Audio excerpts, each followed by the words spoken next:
Babad Pakunegoro menceritakan bahwa pasca Perjanjian Ponorogo, Pangeran Mangkubumi yang bekerja sama dengan Pangeran Mangkunegoro alias Sambernyawa meluluh lantahkan Kadipaten Ponorogo di bawah pimpinan Adipati Surodiningrat. Bersatunya Pangeran Mangkubumi dengan Pangeran Mangkunegoro dikarenakan adanya perasaan kecewa terhadap Sunan Pakubuwono II.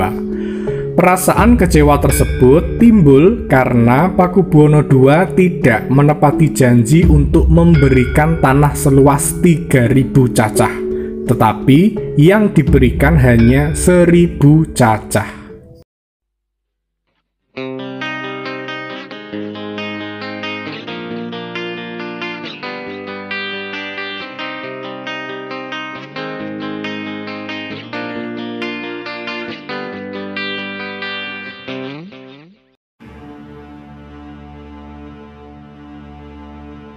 Kekecewaan Pangeran Mangkubumi terhadap keadaan tersebut akhirnya membuat Pangeran Mangkubumi keluar dari istana dan bergabung dengan Mangkunegoro untuk melawan kekuatan pemerintah kolonial dan Pakubuwono II.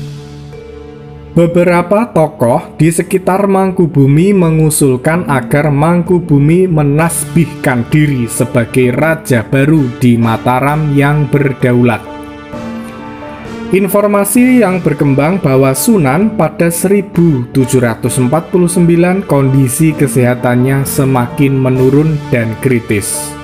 Untuk itu, Raden Mas Said mendesak agar Mangkubumi segera menobatkan diri sebagai pewaris tahta. Benar saja, akhirnya di desa Kabanaran pada hari Jumat Legi tanggal 12 Desember 1749 Pangeran Mangkubumi dinobatkan sebagai raja oleh para pengikutnya dengan keraton di Yogyakarta dan memakai gelar Susuhunan Pakubuwono Senopati ing Ngaloga Ngabdurrahman Sayyidin Panotogomo. Sedangkan Raden Mas Said sendiri dinobatkan sebagai patihnya sekaligus panglima perangnya. Menariknya, pada tanggal 15 Desember 1749, Van Hogendorf mengumumkan pengangkatan putra mahkota sebagai Sunan Pakubuwono III. Ia menguasai negeri Mataram sebagai negeri pinjaman dari VOC. Belanda melaporkan bahwa punggawa dan bangsawan yang menghadiri penobatan Mangkubumi jauh lebih banyak daripada yang menghadiri penobatan Pakubuwono III. Dipandang dari sisi manapun, Mangkubumi lebih unggul dan patut menjadi Raja Mataram. Pakubuwono III diantaranya mengidap traktum atau sakit mata. Di Keraton Surakarta, ketika Sunan Pakubuwono II dalam keadaan sakit keras, dipaksa oleh Gubernur wilayah pesisir pantai utara Jawa, Van Hogendorf, untuk memberikan tanda tangan pada sebuah surat perjanjian pada 16 Desember 1749. Isi dari perjanjian itu kurang lebih sebagai berikut. Penyerahan negara Mataram seluruhnya kepada VOC, hanya dengan syarat keturunan Baginda yang memang berhak naik tahta kerajaan turun-temurun akan dinobatkan sebagai raja di Mataram oleh VOC. Kepadanya akan diberi pinjaman negara Mataram.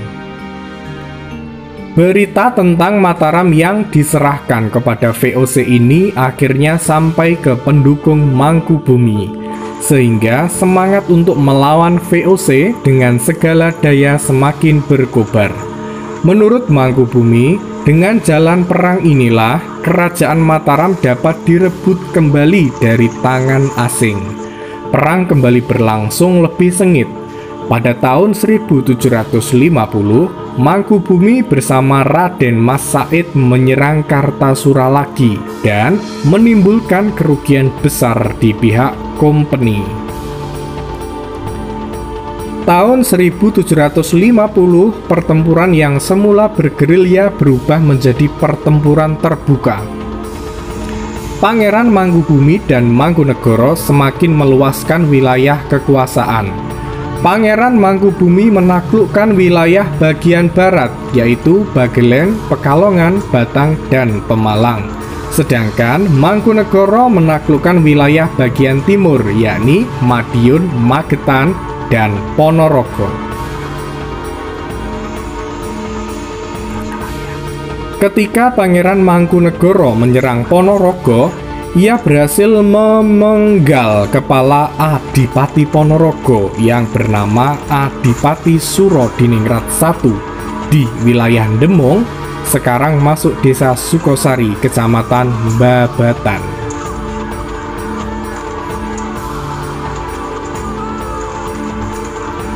Penaklukan wilayah tersebut tercantum dalam Babad Kemalon atau Pakunegoro Jilid 1 Pupuh ke-10 Mijil dan Pupuh ke-11 Durmo. Wong Ponorogo wus lumayu sasaran, sedaya sampun gusis lancing linancang samya arbut gesang sarta binerek turanggi dipatinira Surodiningrat negih pan kacandak tinigas mustakanira. Katur Pangeran Dipati lawan Kang Atmaja kacandak wonten ngrana kacepeng gesang kelawan wonten malih. Kala aprang bedhahe ing Ponorogo ing Sabtu Wage uni salikur kang wulan ing sasi Dzulqa'dah tunggil Jimawal kang warsi sengkala swara turangga baging jalmi sirahipun Dipati Surodiningrat katuraken nerpati sasta kabandangan katur keng Rama nata rerep Pangeran Dipati Nengara-ngara injingipun lumaris. Dikisahkan pula, setelah berhasil membunuh Adipati Surodiningrat I, Pangeran Sambernyawa beserta pasukannya menuju pendopo Kadipaten Ponorogo dan menguasai kadipaten selama beberapa bulan. Hampir seluruh pusaka, penari bedaya kadipaten, dan harta kekayaan milik Kadipaten Ponorogo dirampas oleh pasukan Sambernyawa yang berhasil memenangkan perang. Secara otomatis pula, seluruh warga Ponorogo tunduk kepada Pangeran Sambernyawa. Di pendopo Kadipaten Ponorogo dan di alun-alun Ponorogo, terlihat banyak sekali pasukan dari Pangeran Sambernyawa dan Pangeran Mangkubumi yang beryuforia atas kemenangannya. Bahkan, Pangeran Mangkubumi sempat mendirikan bangunan tempat tinggal di dalam kota Ponorogo. Dan bila hari Sabtu bersama para prajuritnya, Pangeran Mangkubumi dan Sambernyawa berlatih panahan di alun-alun Ponorogo.